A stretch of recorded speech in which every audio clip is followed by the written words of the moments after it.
À Pouilly-en-Ossois, à 30 minutes de Dijon, les commerçants s'acclimatent aux mesures barrières depuis plus d'1 an. Dans ce salon de toilettage, la pandémie n'impacte plus l'activité. Mon activité de toiletteur de chiens est assimilée à des soins par rapport au Covid. J'ai fait une demande à la préfecture pour pouvoir rester ouvert. Donc ça a été accepté, on a engagé un protocole. Donc on a travaillé en forme de drive. Au départ, c'est vrai qu'on ne savait pas si les chiens pouvaient nous transmettre la maladie ou pas, le Covid.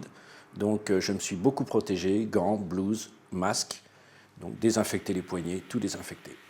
Actuellement, je laisse rentrer un seul client à la fois dans mon salon avec son petit compagnon. Malgré la menace d'un 3e confinement, Christophe Paris reste optimiste. Dans mon métier, on a beaucoup d'incertitudes. Par contre, je peux vous certifier que ça n'a pas changé. Donc les clients viennent toujours avec leurs animaux, il y a toujours un roulement qui se fait, donc tout s'est bien passé, tout se passe très bien et l'avenir, je le vois très positif. À quelques mètres de là, l'organisation de l'épicerie comptoir a été modifiée. La vente des produits en vrac a été maintenue, mais soumise à de nouvelles règles. J'ai laissé mes sacs neufs et propres pour que chacun puisse les utiliser, les emmener chez eux.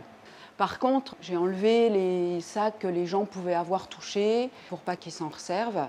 J'ai mis en place un système de désinfection des poignées pour les silos vrac et des bacs, plus le gel hydroalcoolique que je laisse évidemment à disposition des gens. C'est leur responsabilité de se désinfecter les mains. Dans ce magasin d'alimentation en libre-service d'environ 65 mètres carrés, le respect de la distanciation physique n'a pas rencontré d'obstacle. Je suis autorisée à 5 personnes actuellement. Finalement, ça arrive très peu souvent qu'il y ait des gens qui soient obligés d'attendre dehors.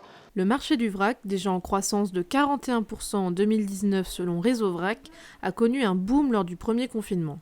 1 an plus tard, l'heure est au bilan pour Yannick Dessautel. Je pense que j'ai gardé à peu près 10% des gens qui sont venus lors du premier confinement et qui ont découvert les produits locaux, le bio, le vrac. Oui, il y a une prise de conscience, on sent quand même que ça a fait bouger les choses. Si la crise du Covid-19 a bousculé notre quotidien avec la mise en place de mesures barrières, elle a peut-être aussi insufflé de nouvelles habitudes de consommation.